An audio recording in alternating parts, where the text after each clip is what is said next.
If you're trying,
Good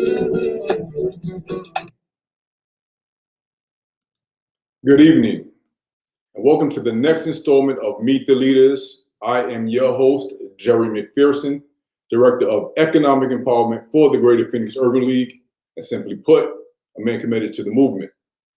Before we get started, I would kindly ask you, whether you're on Facebook or YouTube, please like, comment, and share. Let the world know that you're with us. We have a fantastic program for you tonight. We want to get as many people to the program as possible. So again, like, comment, share. If you are a regular to this program, you know that seems to be our motto at this point. Like, comment, share. Let the world know that you are with us. And actually just take a moment and tell us where you're tuning in from. For those of you new to the program, Meet the Leaders is our monthly virtual town hall series and provides a platform to speak with leaders throughout the Greater Phoenix area, ranging from business leaders, community activists, elected officials, and so much more, to discuss key topics impacting our community, whether social justice, the COVID-19 pandemic, housing, or health and wellness. Our objective is to allow you to hear directly from the most influential individuals from these sectors to discuss those topics affecting you most. Tonight, we have a special program that I'm sure you're all going to enjoy.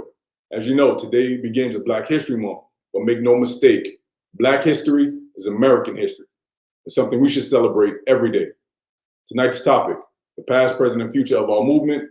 We'll be discussing where we've been, where we currently are, and what we should be expecting going forward. Again, before we get started, please like, comment, and share. We want the world to know that you're with us. We want to get as many people to the program as possible. We have an outstanding panel assembled for you tonight. But before we get started, I would like to introduce the President and CEO of the Greater Phoenix Urban League, George Dean. Take it away, George. Good evening. I'm George Dean, President and CEO of the Greater Phoenix Urban League, and I want to welcome each of you to our second Meet the Leaders Forum of 2021. Tonight's topic, to kick off Black History Month, past, present, and future, will give us the opportunity to look back and look forward when African Americans and other people of color have endured and what we can look forward to as we move further into the 21st century. When I look at the past, I think of the signing of the Emancipation Proclamation by President Abraham Lincoln in 1863. When I think of the present, I think of the election of an African American as president of the United States and a woman of color as the first female vice president of the United States. When it comes to the future, who knows what it would hold for us? We do know that there are 4 pandemics facing our nation now. Number 1, COVID-19. Number 2, economic inequality. Number 3, racial justice. And number 4, the crisis of the American soul.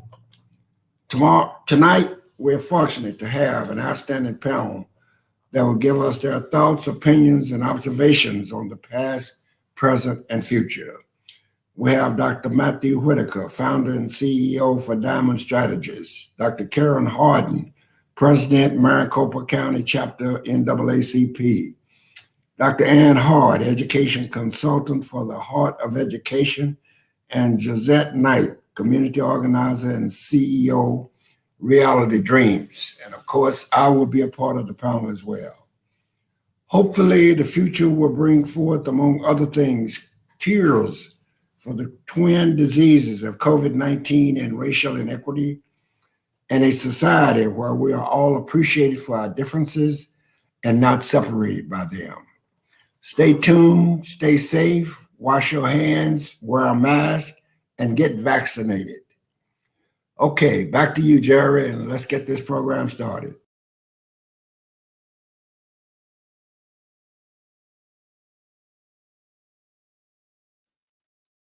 And if you are a regular to the show, I get that one time per program out the way. Good thing I got it out the way early.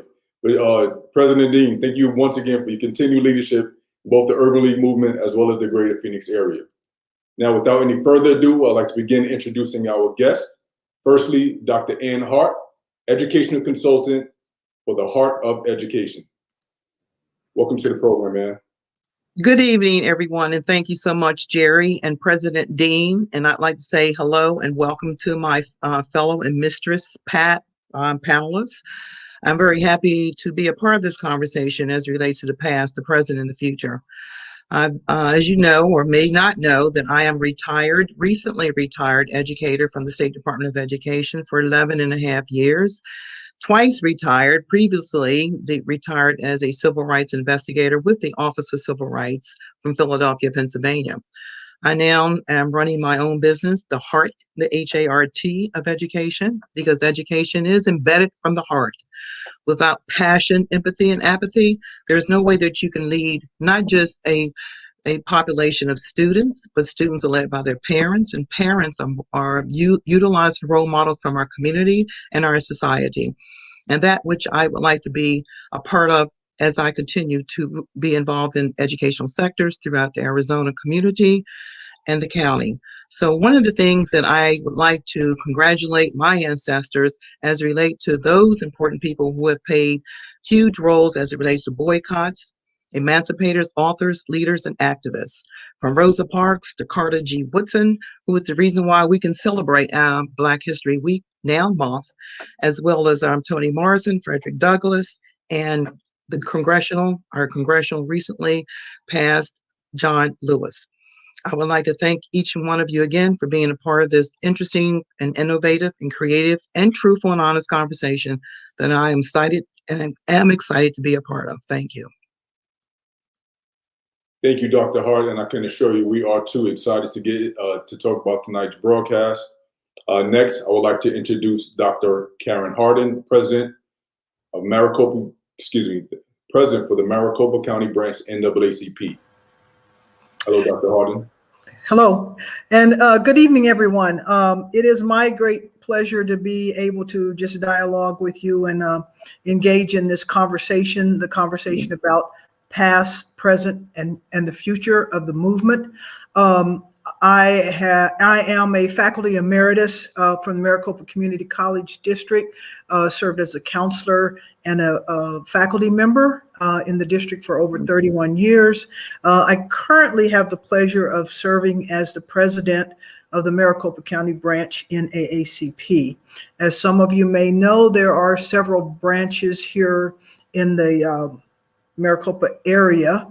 The Maricopa County branch is the largest and the oldest. It's over 100 years old. And like I said, it's my great pleasure to serve as the president. This is my third year.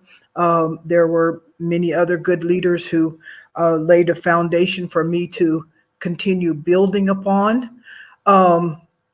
And I just am excited about this conversation to talk about the movement. And I definitely am excited about the ideal that we are experiencing the best of times and the worst of times. The worst of times we have just luckily kind of passed through. And the best of times is us having elected an administration that is going to restore democracy. That gives us all hope. And as Martin Luther King Jr. says, the moral arc of the universe is long, but it also bends toward justice. So the best of times is us seeing that hopefully that justice is on its way. Justice is on its way. The worst of times, we see that the majority of the people in this country voted to get rid of some administration that was taking us backwards. So I'm looking forward to talking about where do we go from here. We've had significant victories. Black females brought us this current administration, but it was heartfelt to see so many groups pull together to make a positive change in this country. So thank you for inviting me. Look forward to talking on the panel this evening. Welcome once again, Dr. Hardin. I know it's going to be an awesome discussion. We've spoke briefly leading up to this, and really excited to get into the conversation a bit later on. Next, I would like to introduce Dr. Matthew C. Whitaker, founder and CEO for Diamond Strategies. Dr. Whitaker, welcome to the broadcast. Thank you, Jerry. Thank you, Mr. Dean, to the Greater Phoenix Urban League, all of my fellow distinguished panelists. It's such a pleasure and an honor to join with you this evening. I'm a native Arizonan, grew up not too far from the Urban League's offices, went to schools here. I was an instructor at Michigan State University for 4 years in the Department of History and a professor at Arizona State University for 15 years.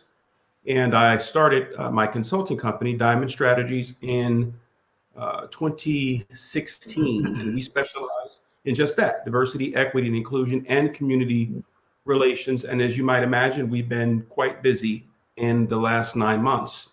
And one of the things that we pride ourselves on is practicing what we preach and modeling the level of diversity, equity, and inclusion that we advise our clients on. So we are a Black-owned business. We are a certified minority business, but we also have Spanish speakers on our staff, Jewish, Gypsies, American, Indigenous folks, Muslims, and Asian Americans. And so we believe moving forward, particularly in this space, we have to practice what we preach in leading people along, but also understanding the urgency of the moment. And that is our focus on Black communities and the extent to which our struggle in reality is inextricably linked to our ability to realize true democracy for everyone moving forward. So as Black people go, so will the United States go. So I'm happy to have a conversation about that this evening. Dr. Whitaker, thank you for joining us. And you mentioned something about our distinguished guests. And yes, each of you, all of our panelists are distinguished, which leads me into the opportunity to introduce our next guest, one of the up-and-comers within the Greater Phoenix community, Ms. Gisette Knight, community organizer and CEO of Reality Dreams. Gisette, welcome to the broadcast. Awesome. Thank you, Jerry and President Dean, for having me here with this lovely panel, group of phenomenal Black people. My name is Gisette and I am the CEO of Reality Dreams, and I'm a community organizer. Today actually is a special day because today was the kickoff for our Black History Month mural project, where we're painting 28 murals representing the 28 days of Black History Month. And it was really awesome to see the support from the community, as well as unveil the mural for the Carver Museum. So yeah, today was an awesome day, and I'm just excited to be here. Thank you, Gisette. And I had the opportunity to attend the unveiling of the initial mural. And, Gisette, you obviously excited, just like most everyone else in the crowd. But no, it was an awesome project, and we'll have plenty of time to get into that, which I'm certain we will, and look forward to it. So at the beginning of the broadcast, I said it was a special broadcast, and obviously that is evident by the panelists that we have, but we actually have our very own President and CEO, George Dean, joining us for the panel. And welcome back to the broadcast, President Dean. All right, let me just say that Black Lives Matter, whether in an instant during confrontation with police, are not the only Black lives that are senselessly lost. We lose lives to mass incarceration, to inherent bias among medical providers, to a lack of health insurance, to underfunded and neglected public schools. America needs to confront and repair the structural inequalities in our economic and criminal justice system. So this has been going on for a long time, and I'm very anxious to hear what our panel has to say about past, present, and future. So I will be quiet and let them talk. And let us all learn from them, if you will. President Dean, we know you are just as qualified and prepared to answer all of the questions that we'll have for the audience today. So we do look forward to hearing from you as well. Right. But, it is Black History Month. It is one of the times of the year that, our community gets excited, and we have a designated limited time to celebrate our history. And as I mentioned earlier in broadcast, Black history is American history. But this time of the year is when we begin highlighting some of those unsung heroes. So the first question for our panelists is, I would like to know, who are some of the activists from the civil rights movement you admire, and how has their legacy influenced your work? And I'll begin with Dr. Hart. I would have to say Shirley Chisholm. You know, Shirley Chisholm was a part of the women's suffrage movement. She was one of the first women, you know, that knew that she was going to be a part of government. She knew that she may not have had the chance to really accomplish that feat, but she stood out and stood out first. And oftentimes we have a lot of leaders that I think that doubt themselves because they don't feel as though that they have the support. And if you don't believe in yourself, you're that takes away your ambition, that takes away your desire and your platform to feel like you can accomplish it. Um, Shirley Chisholm was a strong advocate in that arena, and she still is a strong force for that platform in which she led the charge. And there are many people who have followed her in that. And I think that was the person who gave our current president, vice president, Kamala Harris. I think she mentioned that that was one of her models and one of the people that she gave her the courage to say, I'm going to do this and follow through with it. And she laid the groundwork for us. And it has to be more than for young people to follow. It has to be enough for adults such as ourselves to continue to move on. And yes, we can, you know, hand back the baton to others to follow, but we also need to continue to stand on that platform as a pillar, because oftentimes we say we've done it, been there, and then we're going to leave it to the next person. I think that's where we fall short. I think that's where we make our mistake. We have to stand on that platform, and we have to utilize that strength and that platform to model and mentor and hold one another's hand and collaborate and have a conversation and make sure the resources are there, especially financial and civically, and make sure that we're engaging all communities and counties, just like how they, you know, structured that voter registration drive in Georgia. And I think that we should look forward to developing a stable hierarchy of people that we can depend on, who are there to actually help and be leaders for the cause of what it stands for and not for the title of the position, because that gets watered down with egos and other behaviors that water down the mission of what it all means. So Shirley Chisholm is one, and others who followed her that I think started the movement, and that gives me my strength. Thank you, Dr. Hart.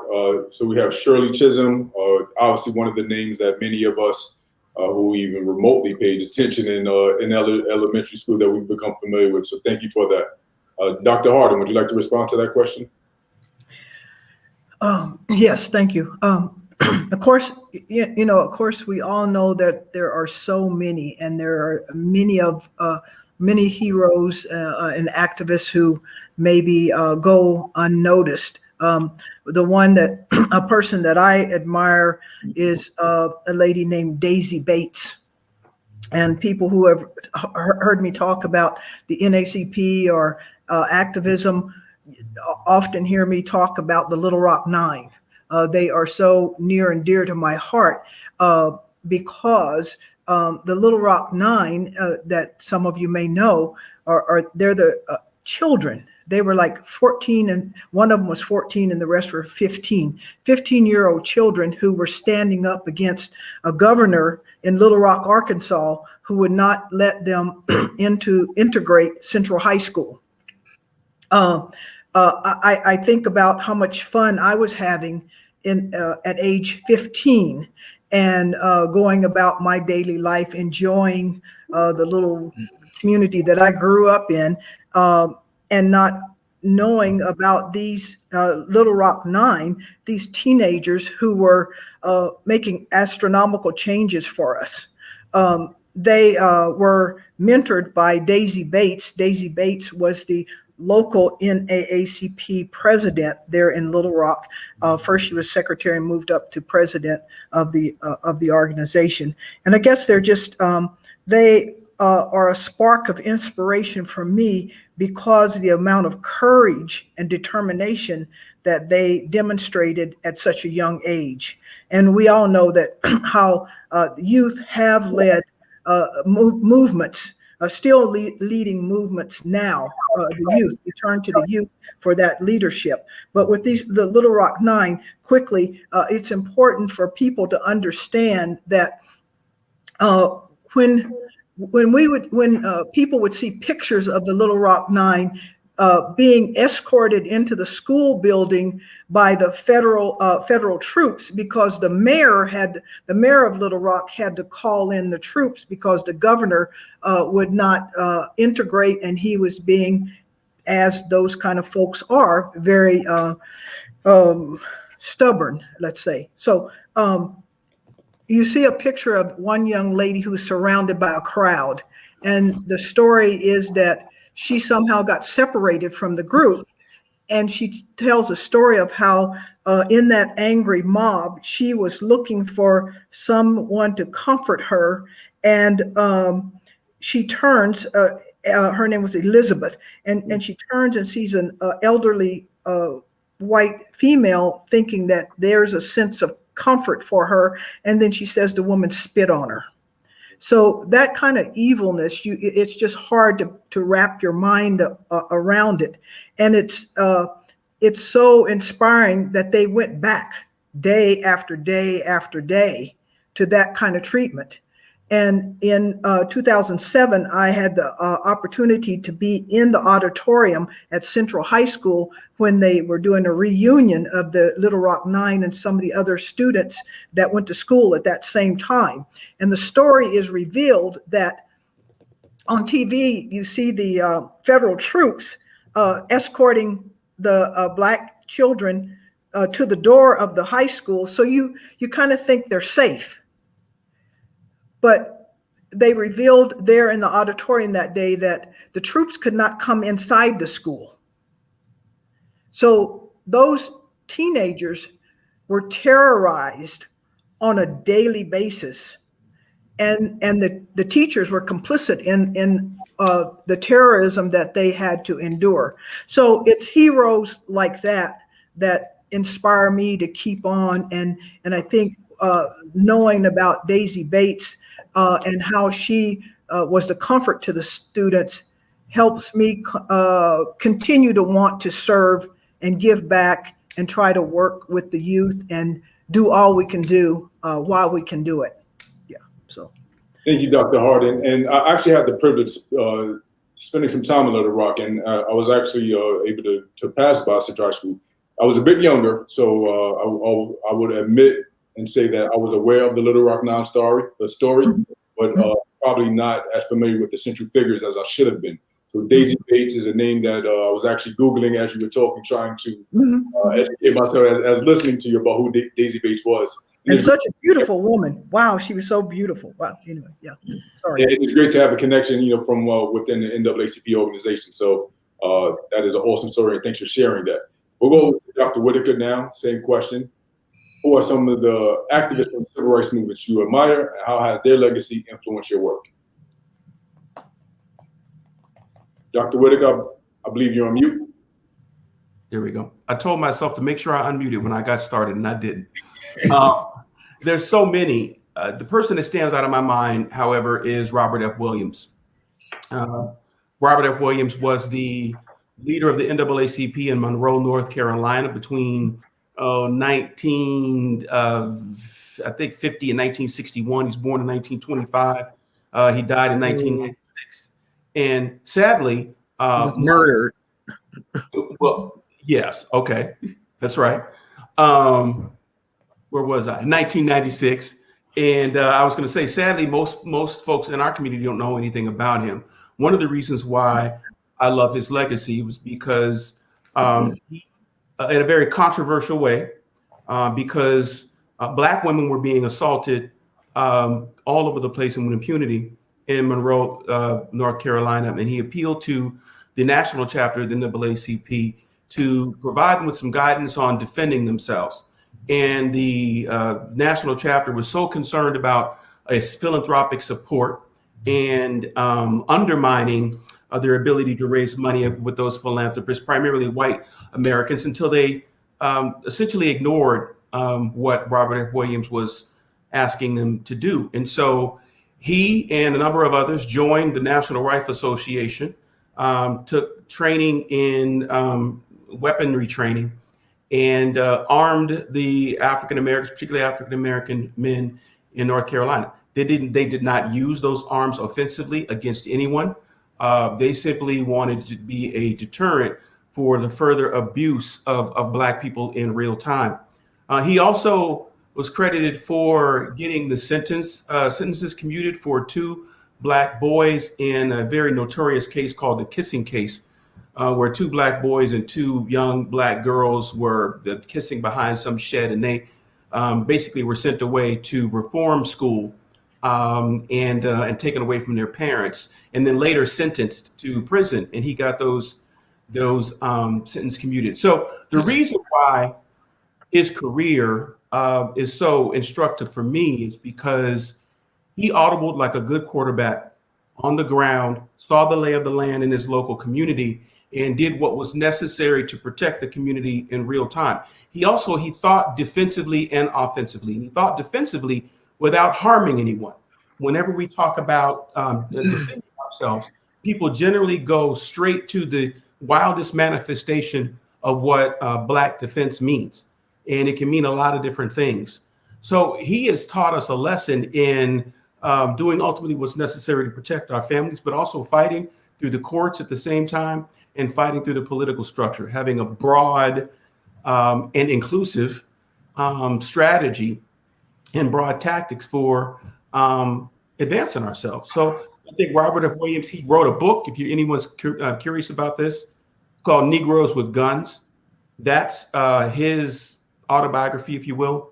There's another book that's called Radio Free Dixie, which talks about his history, because he was eventually run out of the United States to Cuba, where he broadcast a revolutionary radio show that informed Black communities in the United States and anyone else who was listening about everything the government was doing that we didn't know they were doing against communities of color, specifically Black folks. So I wish more young people knew more, and not so young people knew more about Robert F. Williams, and I wish more of us would think more defensively, particularly in light of what we've seen in America in the last month or two and in the last 9 months.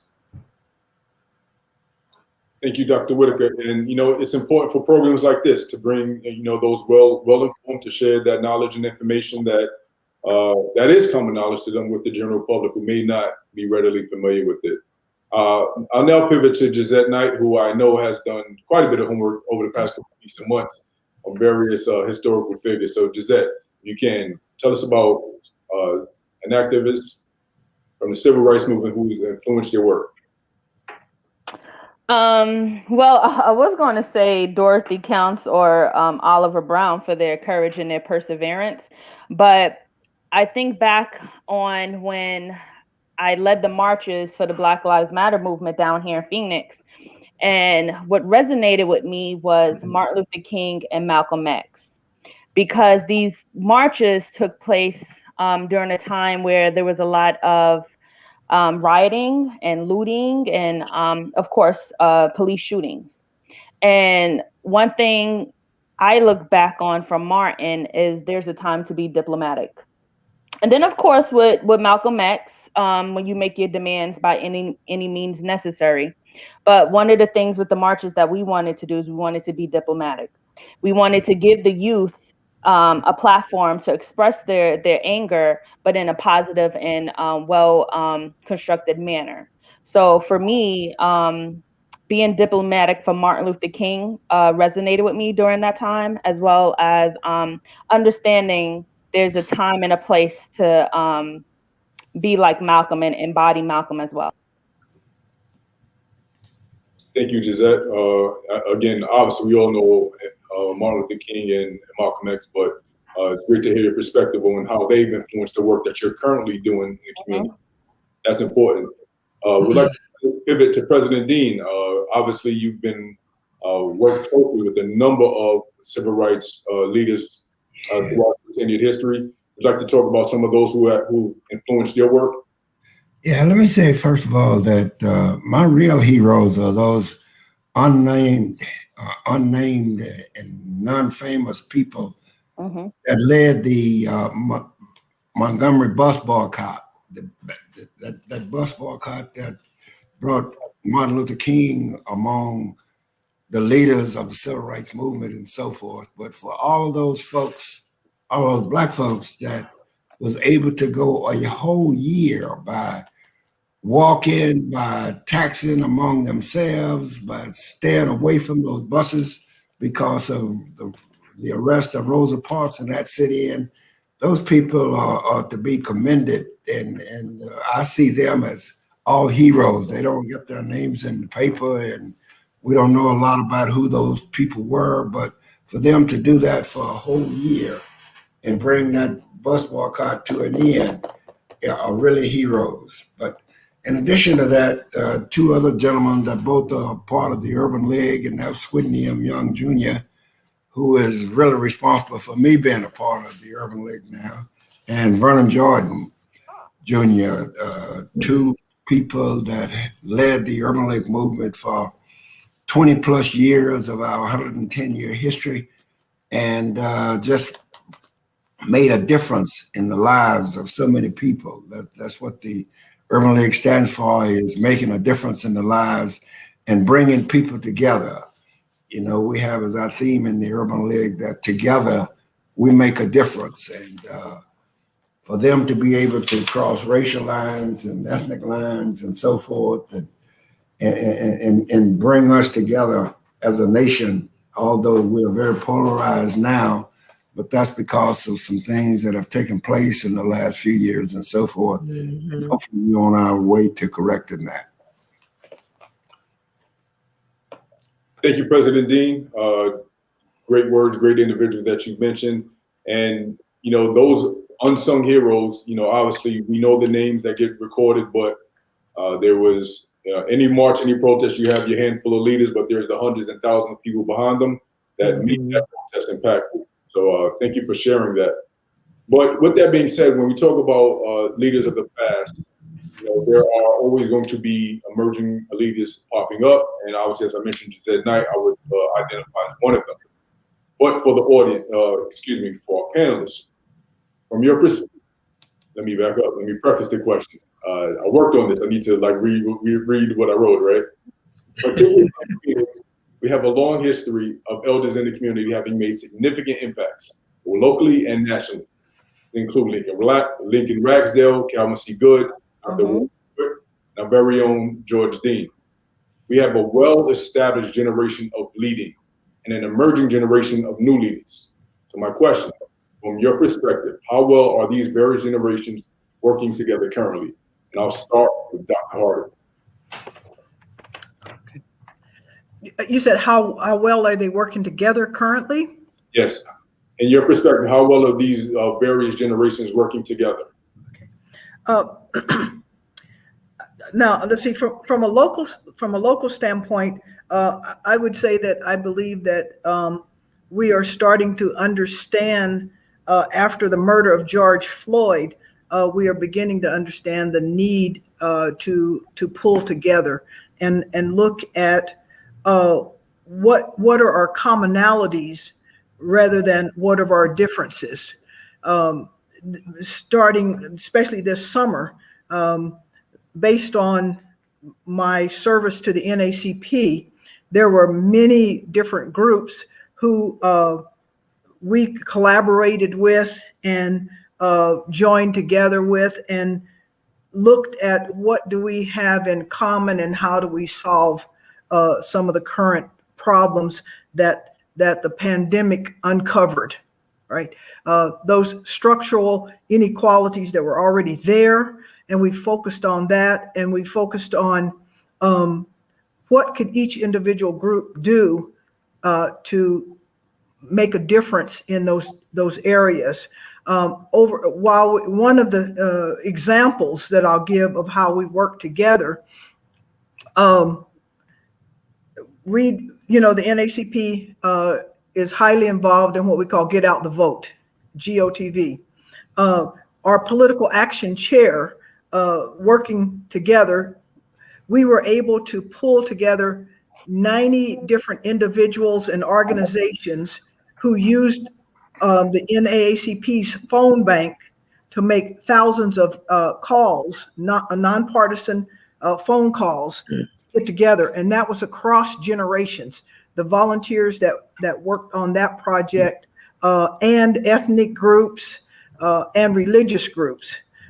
After that was over, I contacted the president in Georgia, handed that off to our political action chair, Dr. Westenberg, and we connected with the folks in Georgia. And from here in Arizona, we were making calls to help with the runoff election in Georgia.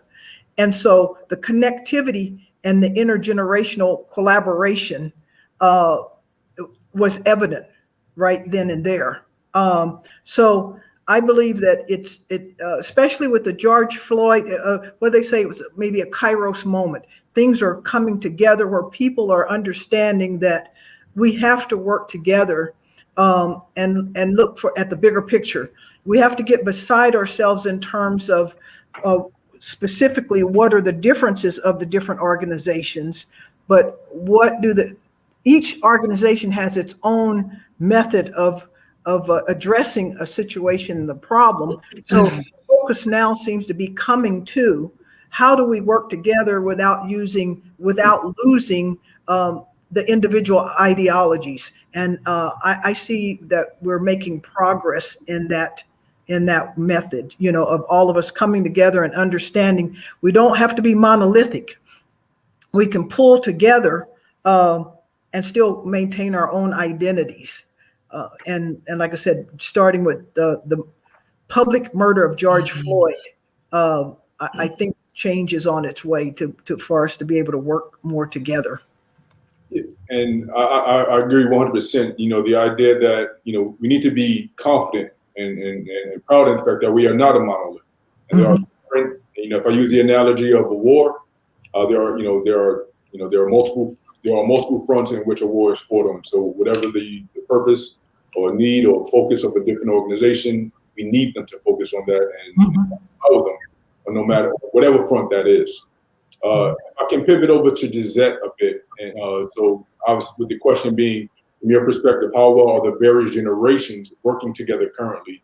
We'd like to get someone from the millennial generation to talk about their perspective on how these generations are working collectively. Thank you, Jerry, for that.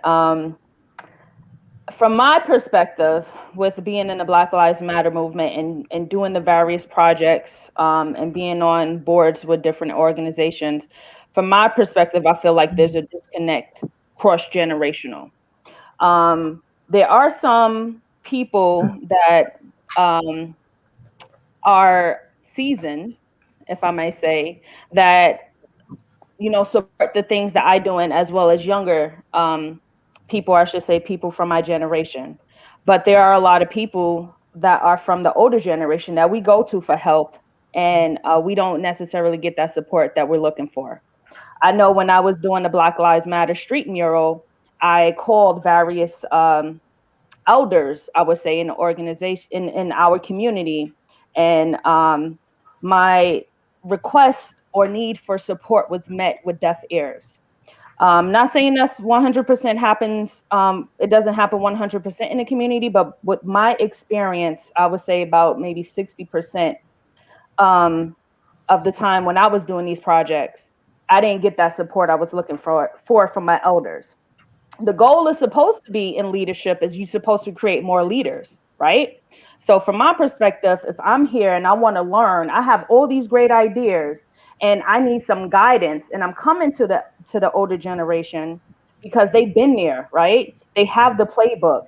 They've been through the things that we're going through now. It just may have looked different back in the past, but I'm coming to them for the support, for the help, and for the guidance because I want it, because I want to connect with them. I want to hear their opinions. I want them to shape me and mold me into the leader that I know that I could be.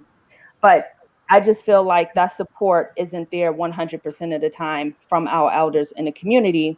And there has to be some type of, uniting in communication, because we're from different generations, right? When you look at the panel, we're all from different generations. We all have different communication styles.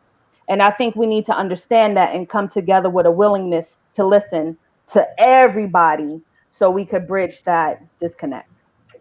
Yes, there's obviously a need for our various generations to work and work closely together.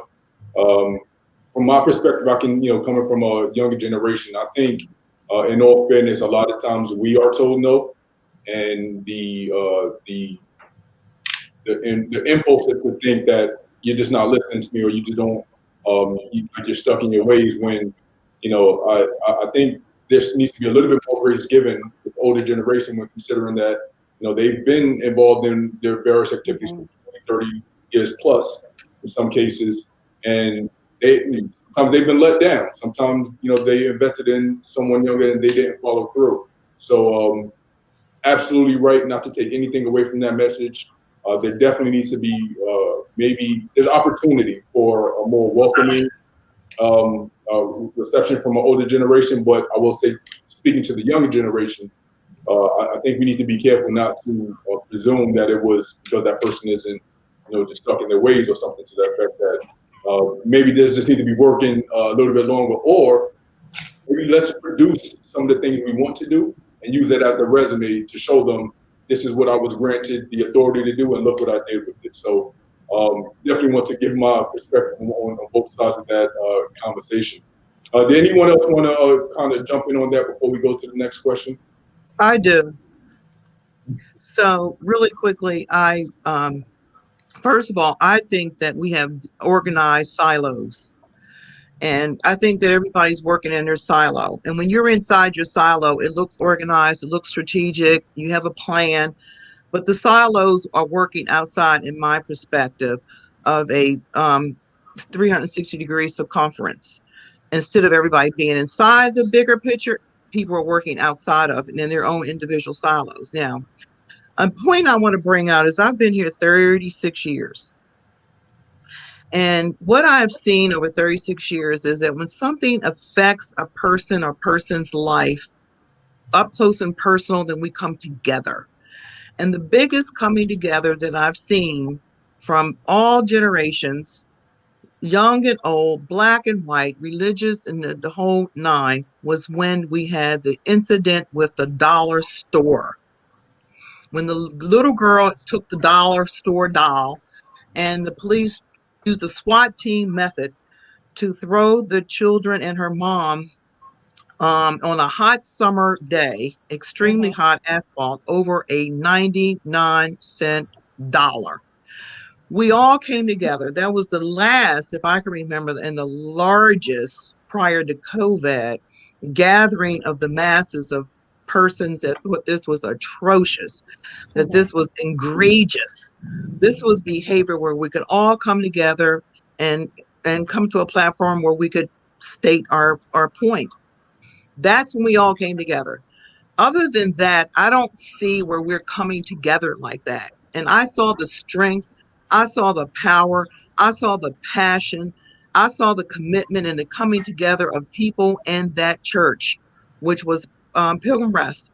And my people came that you would never have thought would have been there. And they were concerned. And it was the largest network of media and everything. These are the things that get people on board. Unfortunately, it seems it has to be something tragic and horrific to get us all on the same page. Other than that, and when that's over and things like that happen, we go back to our cozy coves. We press our genies and slide our Mercedes Benz and Beamers back into the garage and look at the news and chat through social media and say, oh, that's so bad, so sad, get glad. I hope nothing atrocious like what I saw today that happened in Rochester, New York, with the 9-year-old girl being dragged out of her house in a snowstorm, handcuffed and thrown in the back of the police car, and pepper sprayed as she hollered and screamed for her dad. The police together made a decision that the best way to quiet this young girl down was to tell her to stop acting like a child. And she replied, I am a child. 9 years old, telling grown, supposed to be trained, well-trained law enforcement to protect and serve, And they decide, well, the best thing to do to quiet her down is to pepper spray her, which they did while she was handcuffed in the back of a police car, which is very similar atrocity as what happened here 2 summers ago with the dollar store caper, as I call it. So if we could come together to be organized before an event or something happens, I think that speaks volumes. And I think the generational disconnect, there are a lot of reasons why it has been unsuccessful and successful in some occasions, but there are a lot of people that work outside of organizations. Everyone in this county, in this state, is not a part of an organization or a Greek organization or a social organization or a church or whatever. There are a lot of people that are independent, as you said, of themselves, but want to be involved, but are looking for that avenue of inclusiveness. I still think we have a long way to go. And the pillars that still stand in this community, we're going to have to think of a way to take some major steps right now to get to the next platform where we're all working together and not separate. Mm-hmm. Thank you, Dr. Hart. That's anyone who saw that film, it was excruciating. I'm sorry, did someone else want to respond? Jerry, you had asked any comments about the interconnectivity of the generations, right, before we move on. And just quickly, I think I would like to just a point of view that could be considered is there's an author that talks about 4 agreements, the 4 agreements. One of them is not to take things personal, right? And I think we have to, when we talk about the generational divide, I suggest that we have to be more specific and not talk in generalities, okay? And also, if seasoned folks don't come on board on particular projects or ideals, I would say for the up and coming generation, not to take that personal, to try to look at what was the strategy, what was the dynamics. And I think earlier, Dr. Hart spoke about some in a comment of how we let our egos get involved in things, right? So if we operate without taking things personal and trying to look at the dynamics of the situation from multiple perspectives, maybe then we can try to understand why maybe this project is endorsed and another one is not endorsed. Because there's more sides to it. It may not just be a rejection of a younger generation. It may have more to do with the project, and does the project match the mission of that particular organization? And I can say that because I feel like right now on our executive committee of the Maricopa County branch, NACP, about 40% of our executive committee are folks who are, I would say, 40 and younger. And that's by design.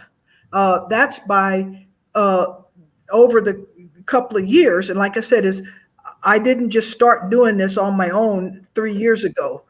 Worked very much together. The transition has been changing for several years.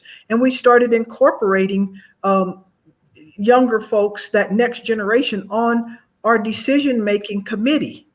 As well as on a national level, the NACP has a leadership program called the Next Generation, where they reach out to 21 through 40-year-olds, and it's a leadership training program with the expressed purpose of those folks stepping in to leadership positions when they finish that formal leadership program. So I guess I would just offer all of us, don't take collaborations personal.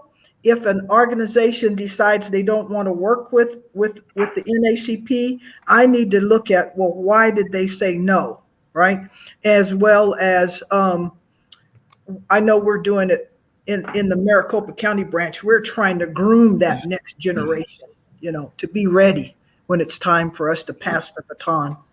Thank you for that. And before we go to Dr. Whitaker, just wanted to brag on the Urban League for a little bit. I think our professionals is an example of cultivating and curating that next generation of leaders. So we are between the ages of 21 through 40. The Phoenix ULYP, with our young professionals auxiliary organization. I am the immediate past president of our affiliate. And next week marks our joint week. So we've got a couple of events happening that you can get connected with the young professionals leading your area. Mm-hmm. Herschel over. Dr. Whitaker.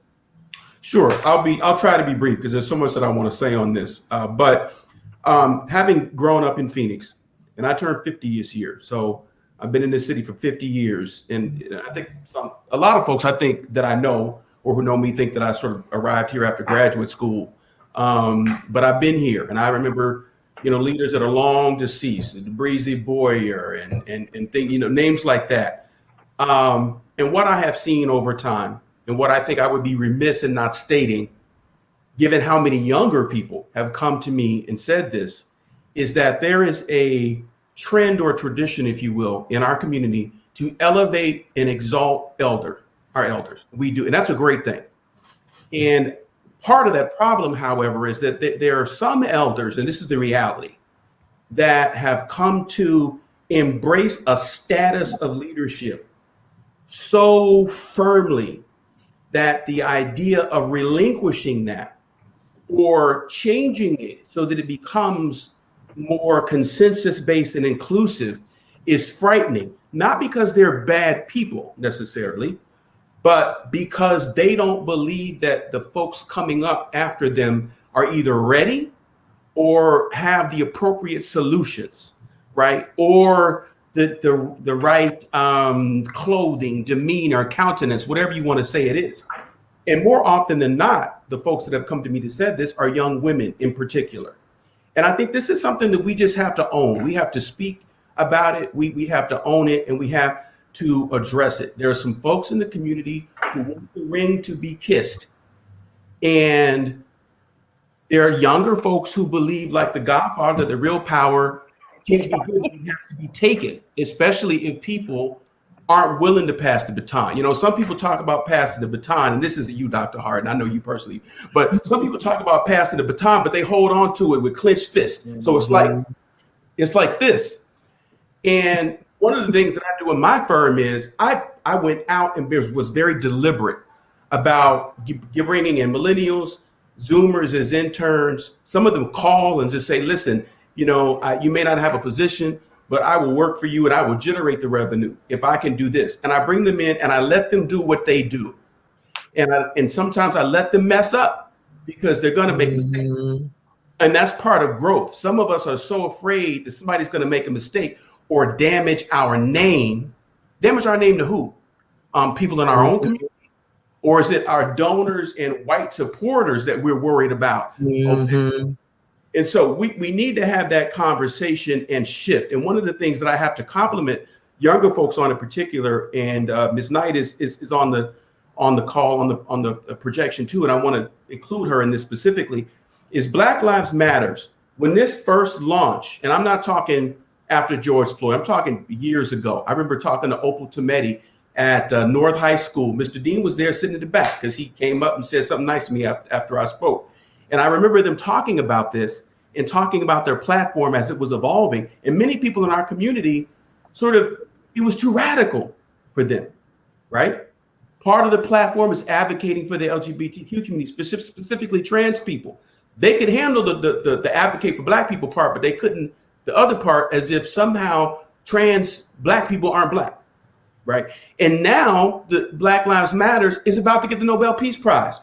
But many people in our community, when the Black Lives Matters first went to them, said, we don't like your tactics. We don't like your language. We don't like your platform. It's too radical. When at the time, Urban League was radical when it first was launched.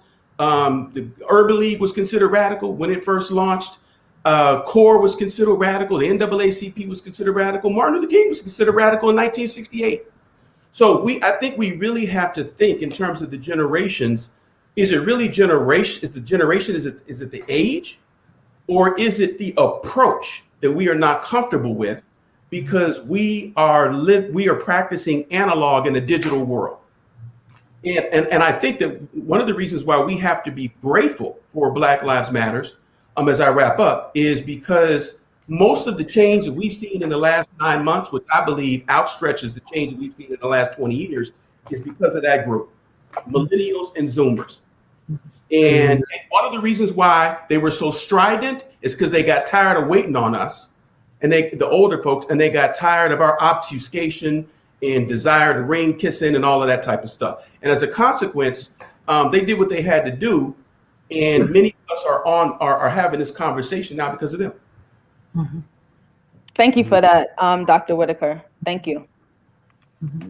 So this is obviously a lively topic that we all can pour into for the next couple of hours and still come up with fresh content and fresh takes on it. But I did, we are coming up on, we're not up on time yet. Just want to make sure that we are reserving enough time for the audience for any Q&As, any questions coming from the audience. So at any time, if you have a question, drop them in the chat. Actually, how about this? Drop them in the chat now. Let's make sure we get a chance to look at them and reserve time to answer, have your questions answered. I did want to reserve a couple of minutes to talk about a way forward, or going forward, of what we should be working on. Because obviously we had plenty of conversation about, we had at least some conversation about the past and what we're doing currently, but I wanted to take a few moments to talk about what we should be doing going forward, and specifically from our current administration. So when considering the multitude of needs within the Black community, what are some areas that should be prioritized by the Biden and Harris administration? Does anyone want to begin with that? Well, I'll say first and foremost, social justice and racial equality, number one. That has to be a platform legislatively and constitutionally that needs to be restored, because our democracy is being affected by false truths, egregious behavior, and poor and flagrant, hostile and violent representation that affects our social justice and our peace and harmony and safety in our lives, personally, professionally, in the workplace as well, in every format. So, and I hope that's the plan.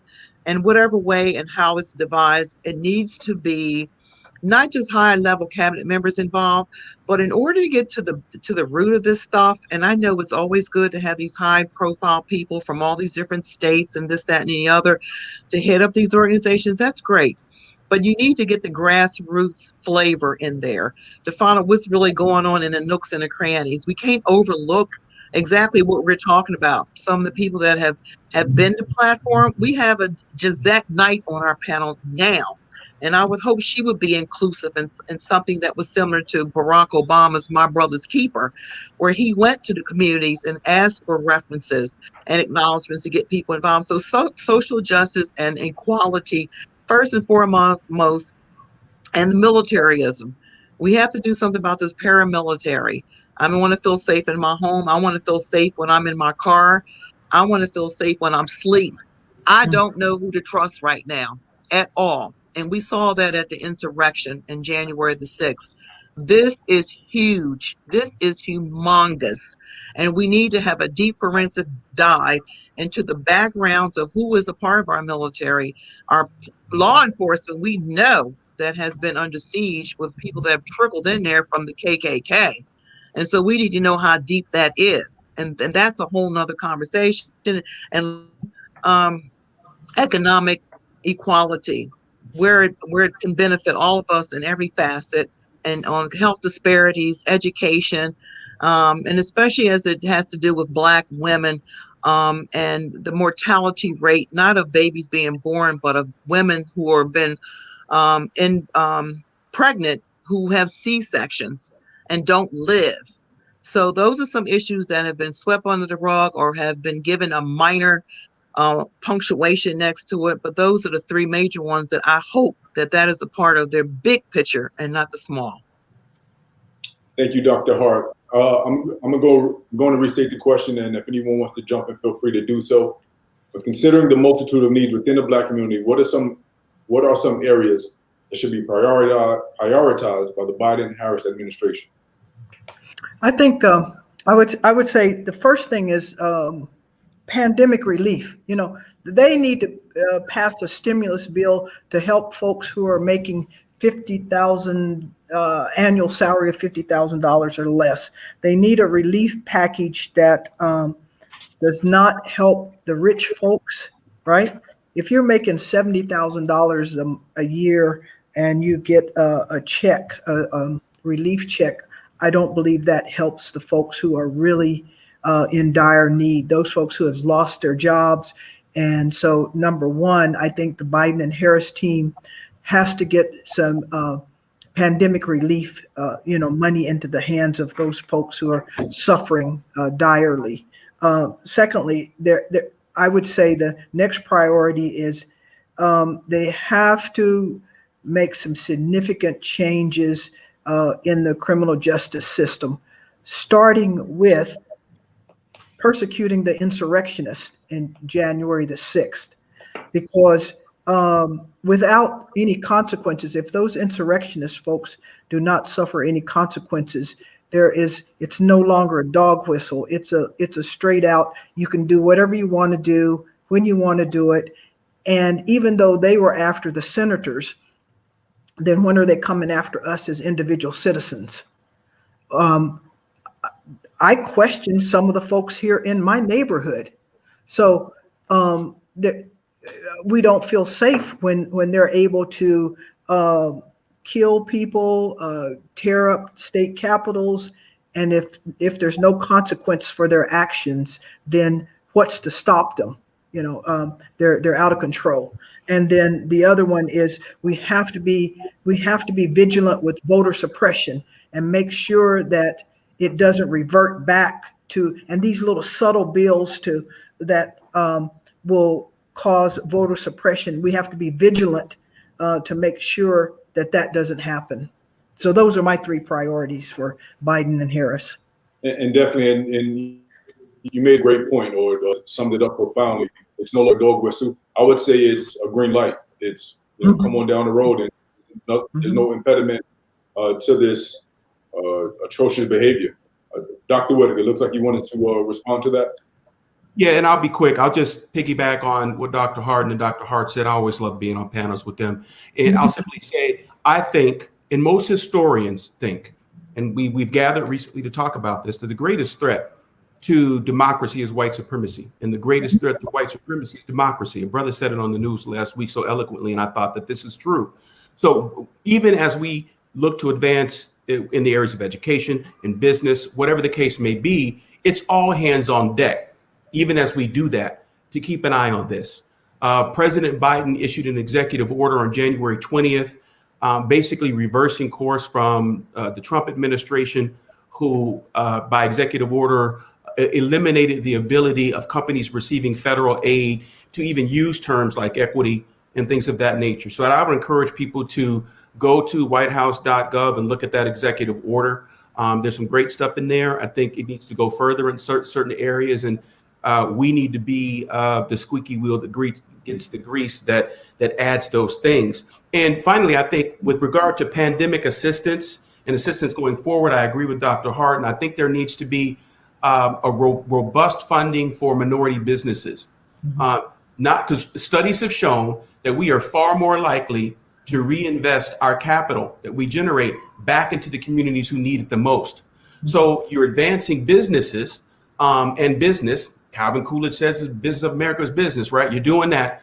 But at the same time, you're also advancing communities of color, urban communities, and communities that have been hit the hardest by the pandemic. My company helped with a flu shot vaccine effort at Pilgrim Rest Baptist Church earlier in the pandemic. So those are the things, taking a look at white supremacy and deadly white extremism, but at the same time empowering businesses through pandemic assistance and letting those businesses take the lead with those finances to help reinvest in the communities.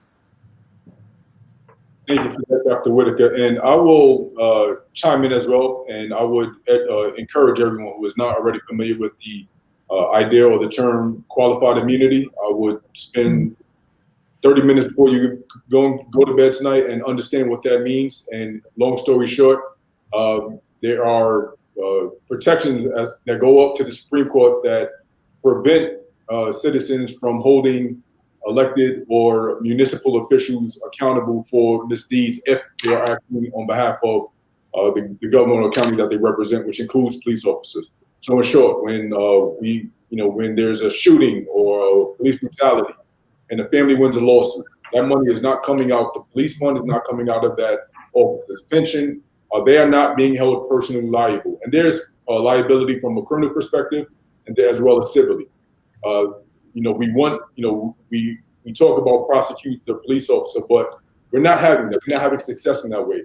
But what we don't attempt to do, and it's simply because it's nearly impossible to pursue it, is holding that person accountable civilly. So that means quite simply suing the officer, not suing the police department, not suing the city, and have taxpayers foot the bill for that individual's misdeeds or bad training or whatnot. It's very specifically that officer responsible, or it should be that officer responsibility. Qualified immunity, I think that is a fight that we are going to have to take up, and it's going to be a tough one. Police unions, they have been working for decades for the protections that they have now. So it's going to be a tough fight. That is something that I believe we are going to have to pursue. I will pivot to the next question, and just talking about, to be clear, there are two Americas, there are two justice systems, there are two economic systems.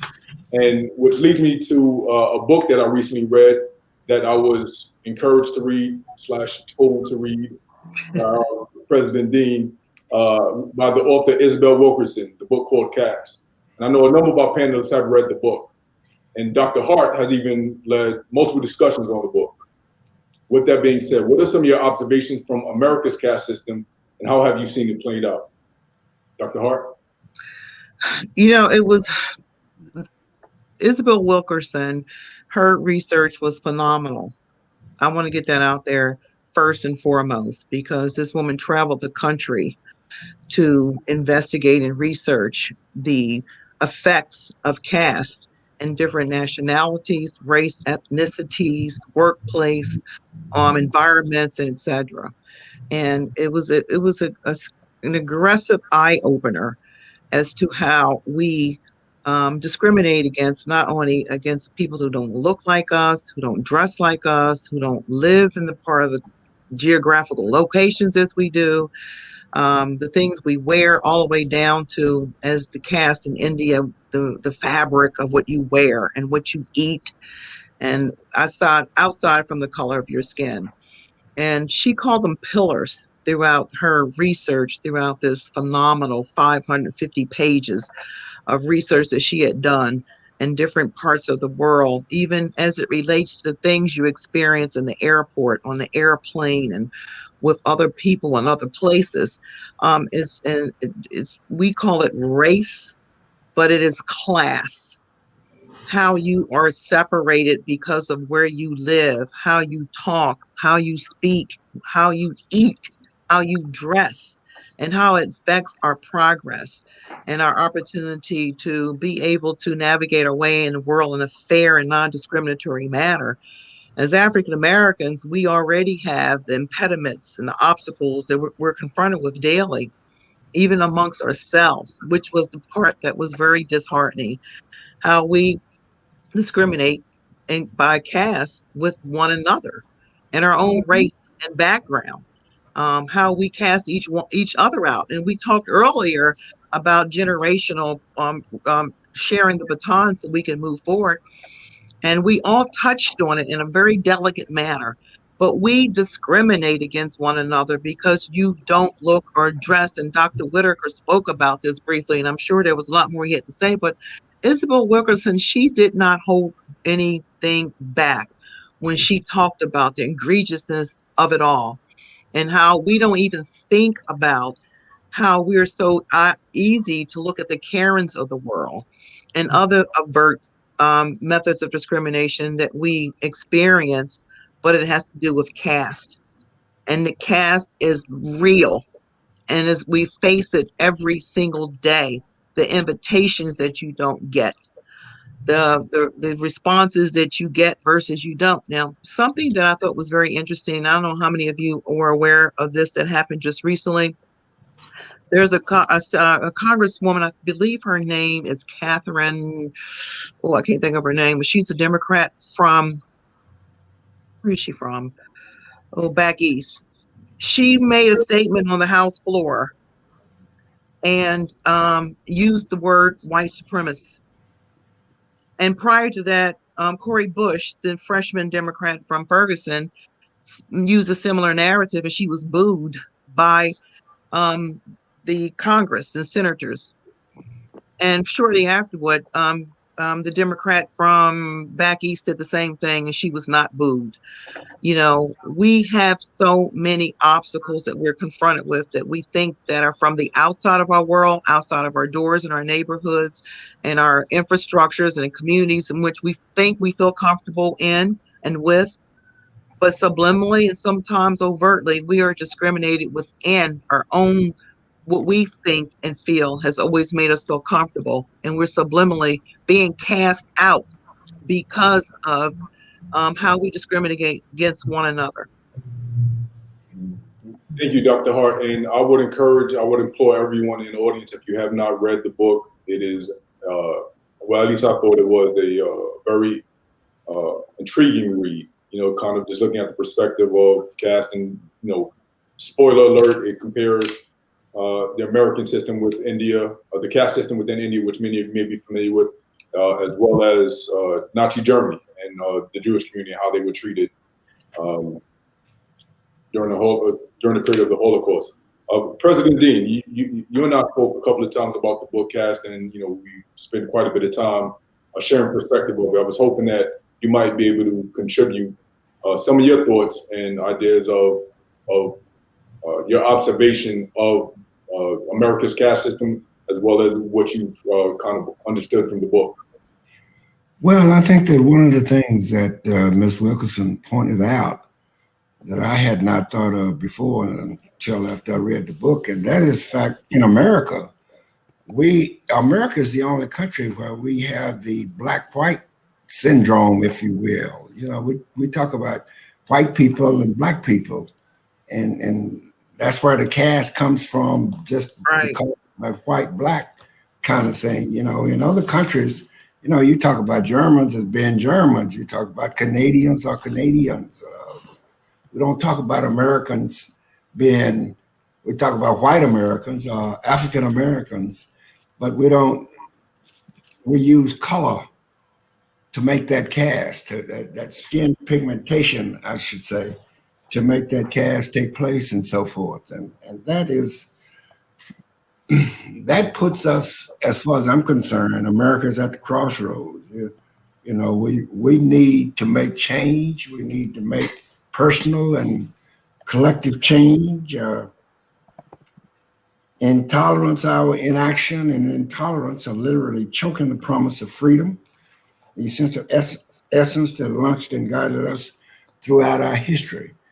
And we have to make a difference. You talked earlier about what should be the priorities of the Biden-Harris administration, and I think that they're headed in the right direction. They at least have made a step forward with some of the executive orders that they have already come up with. But when when President Biden said that black folks have had his back, and now he will have our backs, it's going to be interesting to see how far this goes. Like I said, they've made a step in the right direction, but it's not a slam dunk yet at this point. So we'll have to see how that goes.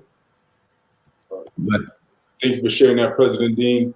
Just taking note of the time, we have a couple of more minutes before we have to conclude the program, and obviously we'll be respectful of everyone's time. We do have a couple of questions from the audience that I will get to now, and for our panelists, if there are any other thoughts or ideas or any other questions that you didn't have the opportunity to respond to, I would ask you to use your closing thoughts as an opportunity to address some of those.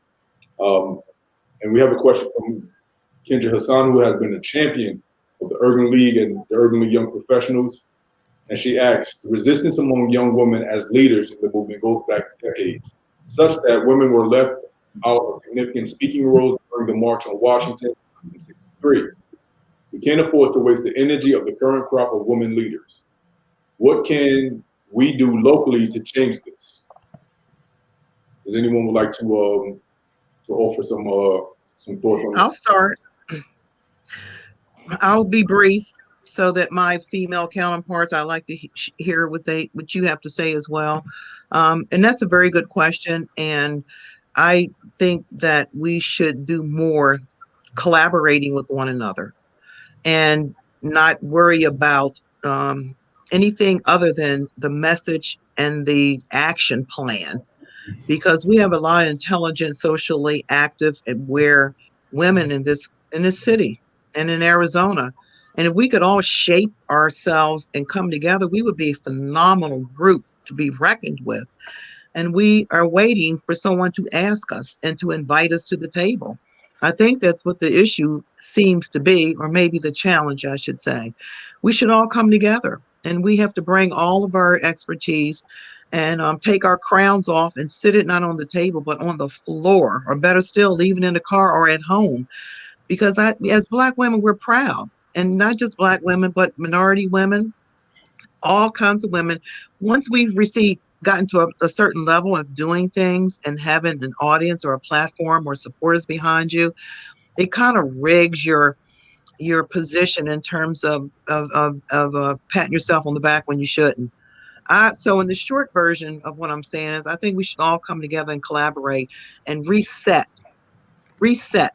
We're going to be coming out of this pandemic, out of COVID, and prior to that, we're always at meetings, dressed to the nines, high heels, sashaying through rooms of chicken dinners and luncheons and conversations and conferences.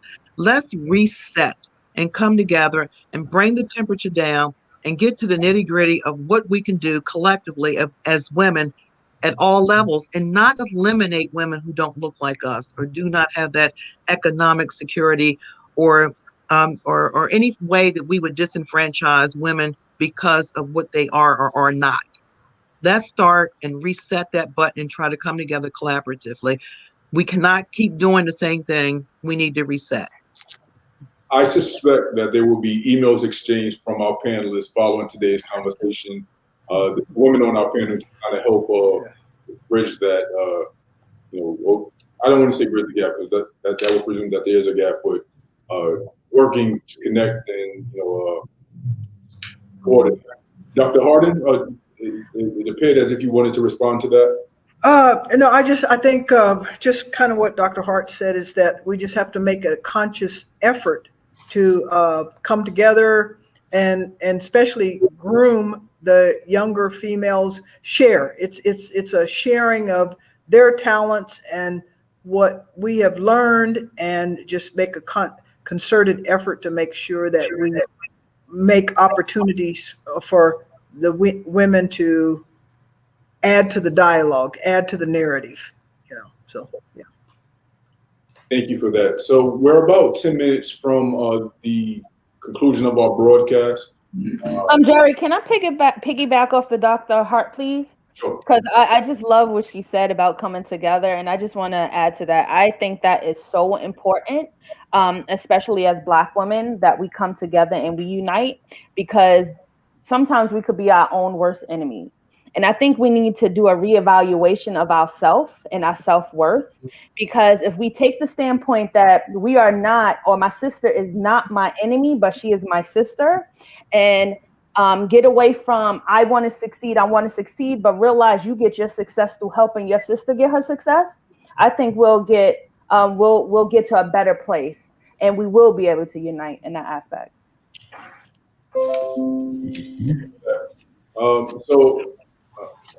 Again, we're about 10 minutes away from time. I wanted to give everyone the opportunity to share some closing thoughts, or as I mentioned, respond to something that we spoke about previously that you didn't have the opportunity to address earlier. So if we can, we'll kind of end how we started with Dr. Hart. Would you like to share some closing thoughts? Yes. I would like to say two things. I would really like to see us collaborate more and not put a lot of things in the pot. A lot of times we come together to try to develop and implement and execute. We put too many things on the table, and we spend the first hour introducing ourselves based on titles. I don't care if you have a PhD or EDD or no initials before or after your name. And President Dean said this earlier. He said the people that were a part of the Montgomery bus boycott and, Bloody Sunday and all those, these are nameless people that were in a crowd that were being water hosed and bitten by dogs and all those kind of things. We need people that are on grass level, means people who are at home and want to contribute, but not being offered that opportunity. And there is a song by Gil Scott-Heron. He says, "Which way is the road to peace? I want to know. Where can a man find peace? Tell me." And this is what we need to do. Figure that out collectively, because if you're good, I'm good. If you're at peace, I'm at peace. We just have to come together and share it, and all through our diverse communities with people who don't look like us, because a lot of our neighbors don't look like us, or in the workplace. So I would like to say, let's come together, use this pandemic, a time to reset and collaborate honestly and sincerely, and without definition of who we are before we came to the table. Okay. Dr. Hardy? I would just encourage all of us to try to stay in motion. The murder of George Floyd put a lot of activism in motion, and we cannot let our allies stop now that, what is it? We get a sound bite, a news bite, and then once that news bite is gone, everybody kind of forgets. So whatever we can do, we all need to stay in motion, right? I think it's so great that Black Lives Matters is being recognized and have getting the accolades that they have deserved. And we all have to do what we can to make sure that the momentum does not subside. The Biden and Harris team is in the White House, but right now we need to start mobilizing for 2024 and the midterm elections. We need to keep our eyes on locally, like there's some House bills that are trying to create voter suppression here in Arizona, whichever organization you belong to, because all the organizations are contributing to the movement. And I get stuck on my idea that we're not monolithic people. We don't have to just have one or two organizations. There can be many. And we just all have to keep working on keeping the momentum going, and let's play the long game. We've made some gigantic success with the Biden and Harris team, because I believe they will restore the democracy that was being shattered. But we can't rest. Now the game starts. We have to really go for the long game and keep the pressure on, keep moving. Thank you so much, Dr. Hardin. I will take a point of privilege and ask, as Dr. Whitaker gives his closing thoughts, I did have one question that was just burning a hole in my pocket that I wanted to address. So if you can respond to the question, in addition, then you can just proceed with your closing thoughts at your leisure. But I'll add to, again, preface the question, as the founder of the Center for Study of Race and Democracy at Arizona State University, as it pertains to DEI, I'm sorry, forgive me. I'm getting excited, getting ahead of myself. That program has been a phenomenal one to introduce and bring key figures and key leaders into the greater Phoenix area. And particularly in kind of transition, as I think about George Floyd, in the wake of George Floyd and his murder, and how organizations across the valley have taken action to do their level best in most cases, in some cases, to address some of the DEI issues. With that being said, my question is, what should every individual watching right now consider when assessing their organization's DEI efforts? Dr. Whitaker, you're on mute. Very good question. I think first and foremost, they need to evaluate why they are responding. Is it reactionary? Is it controlling, meaning wanting to control a narrative, wanting to control not going viral? Are they open to growth? Are they open to leadership? Leadership by the people who are disproportionately affected by it? These are questions that I ask my clients. And if they are, then the next step would be opening your heart here first, right, to true systemic change, and then move to the head, because the head can't move forward if the heart isn't behind it. Once you get the head involved, I would say assessment is key. You have to go in and assess where you've been and where you are. Some people want to begin with a hashtag. Let's bring in a famous speaker. Let's just throw a haphazard panel together. Let's hire a person of color to be the face of diversity. And there's no real substance or culture shift behind it. So you have to have a cultural shift.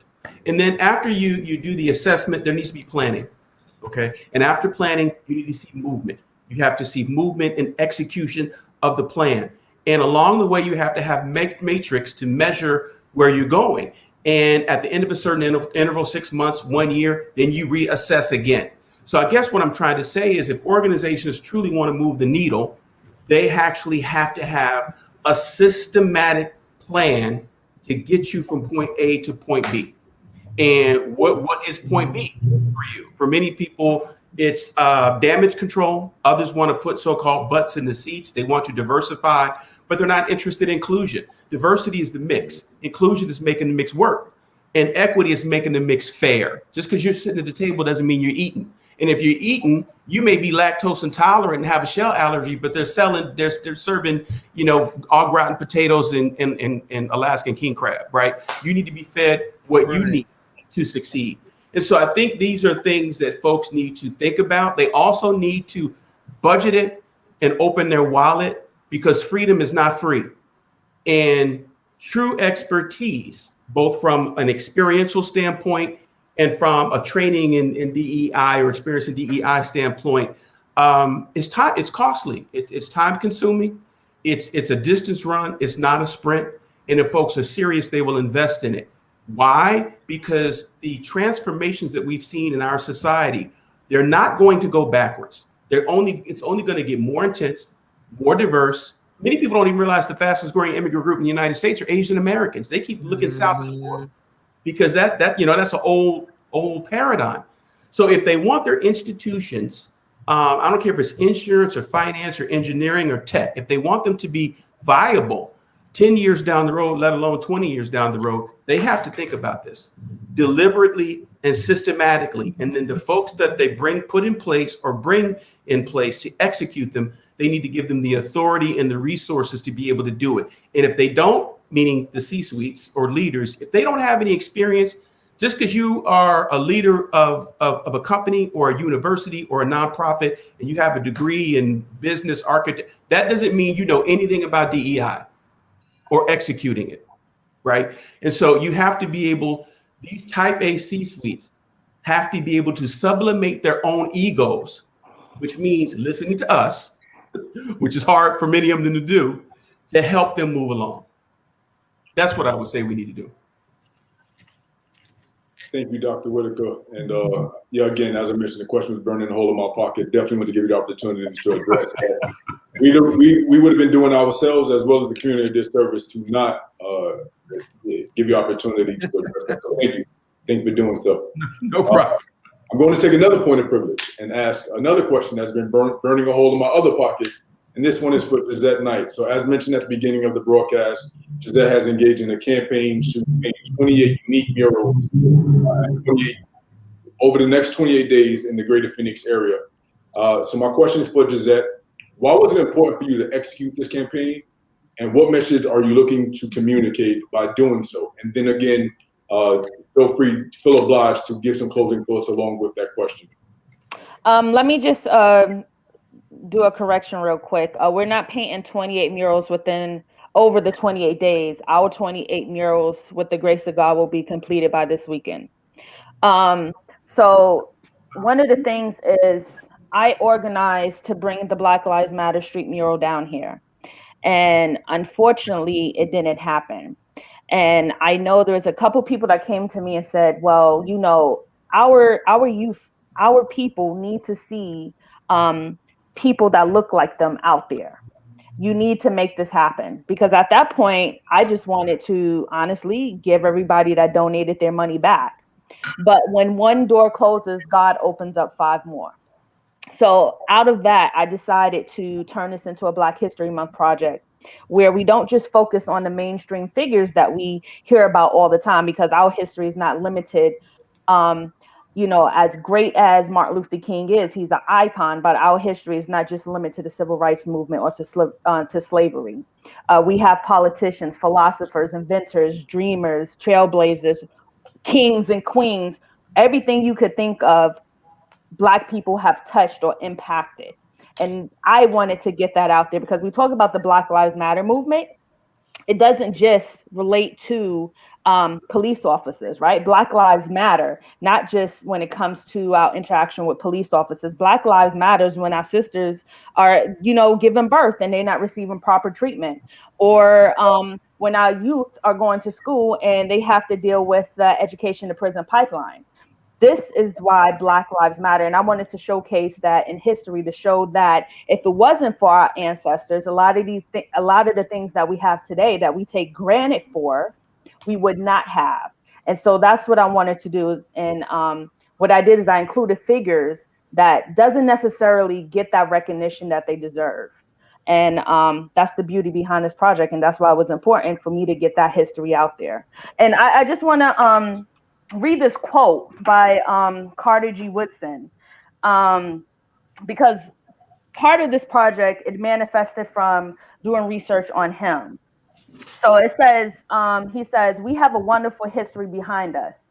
If you are unable to demonstrate to the world that you have this record, the world will say to you, you are not worthy to enjoy the blessings of democracy or anything else." This is how this project came about. Because when we think of Black history, I go back to when I was a little girl in school. The first thing I learned about was Martin Luther King. There was way more. There was Medgar Evers. They didn't teach us about Medgar Evers in elementary school, junior high school. And I come from New York, where we have a college, and I didn't even know who Medgar Evers was. So I wanted to put these figures out there and give them that recognition that they deserve, and let the world see that. Thank you, Gisette. And if you can, take a moment to tell the audience how they can learn about the project and where they will be able to find the other locations. So we have a Facebook page called the Black History Month Mural Project. So if you go there, you will see all the locations for the murals, as well as you could take pictures and upload it to the page, and you'll be entered into a raffle. Thank you, Gisette. And, it's definitely a testament to your hard work and diligence. Yes. That, the Black Lives Matter, definitely, let's give her a round of applause. Yes. And hear the greater Phoenix area clapping as well. But, it's a definite testament to your diligence that, the initial project did not come to fruition. But personally, I think this project is going to have an everlasting impact on the greater Phoenix community. I might have mentioned it at some point, but I passed through both Omaha and Kansas City this summer. And, I was only there for a brief period of time, but I saw similar artwork around the city. And this is the first time I've been in these two cities, but I felt a sense of comfort, security, safety, and a welcoming just by seeing these prominent figures, some that I knew, and prominent figures, some that I was aware of and some that I wasn't. So I think this is going to be a great opportunity, for the African-American community around the country to recognize and identify Phoenix as a place that they potentially can come live and thrive. So thank you for doing this. I think it's going to have an everlasting impact on the greater Phoenix area. Wanted to transition to President Dean to share his closing thoughts before we end the program. Okay, we are in extreme crisis, greater than at any time in the 21st century. We have lost ground when it comes to home ownership, substantial ground, and with the economic crisis that undergirds the situation, it is likely that the Black and brown home ownership rate will decline even further. The coronavirus has unmasked many factors, many problems, many issues, many disparities that people ignored, chose to ignore, or chose to be indifferent about. Black and browns have suffered financial inequality for decades, and the inequality is worsening. Black and brown Americans are being hit harder by the pandemic economic fallout. It does not matter if injustices come packaged as overt acts or implicit assumptions. It makes no difference if a false sense of superiority is fostered by ignorance or fed by hate. We all must play a part. We can talk openly about race and racism and its impact on our behavior. Challenge injustice when we see it in the streets or in the boardroom. Vote to put individuals in elected office that reflect our values. Discrimination based on race is contrary to our values, and we need to do everything in our power to end it. That's just a summary of my closing remarks, but let me also thank the panelists, Dr. Whitaker, Dr. Harden, Dr. Hart, and Gisette. Thank you so much for being a part of this conversation on Meet the Leaders Forum that we have for the Greater Phoenix Urban League. We are deeply indebted to each and every one of you, and hopefully the audience feel the same as we do. Thank you, thank you, thank you. And with that, I'll turn it back to Jerry. Thank you once again, President Dean, and thank you once again to our panelists, Dr. Ann Hart, Dr. Karen Harden, Dr. Matthew C. Whitaker. Is there a doctor in the house? I'm sorry, dad joke, had to get it out. I wasn't going to be able to sleep at night if I didn't say it. And as well as Gisette Knight, we want to thank you once again for joining us for tonight's program. A STEAM panel, you all have put in the time, energy, and effort to earn the praise that you are getting from the community. We want to thank you for sharing some of that with us this evening. Thank you to everyone in the audience who participated in the discussion, tuned in. Please continue, like, comment, share. Great comment, great content, and we obviously have a lot more work to do, but I'm up for the task. Are you? With that being said, have a good night. I look forward to speaking to you at the next installment of Meet the Leaders.